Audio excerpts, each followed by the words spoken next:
Iraq and Afghanistan and Colombia are used to wash money out of the US tax base and back. Arms companies. Arms companies, yeah. And the generals and so on, which are, if you like, non-profit versions. So that you can't just, or you can't always pull out $2 billion from the US tax base and just say, hey, let's give it to an arms company straight away with no expectation of doing any work.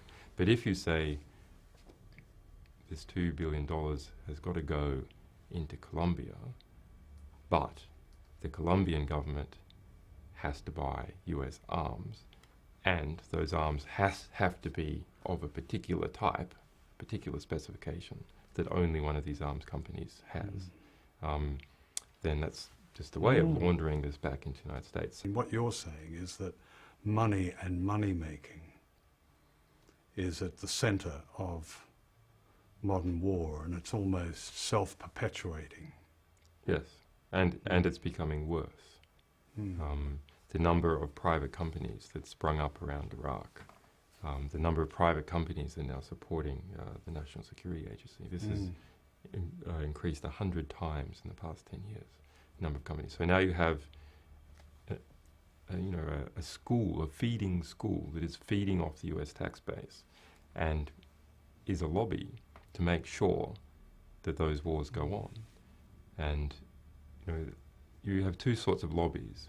You have offensive lobbies and defensive lobbies. So an offensive lobby tries to get new money that it didn't have before by lobbying the levers of government. And a defensive lobby makes sure that companies continue to receive the money that they've been getting before.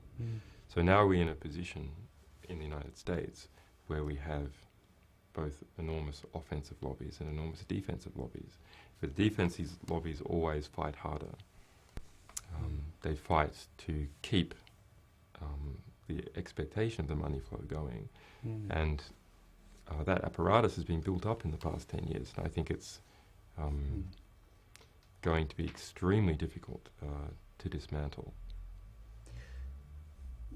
What was your reaction when you first saw the Apache video that is now infamous? When I first saw this, we didn't know that there were journalists in it. We didn't know who they were. We didn't know the circumstances. We knew this was a tape of a helicopter attack, and otherwise nothing. So I could immediately see that this was a visceral attack on people walking in the street in a relaxed manner.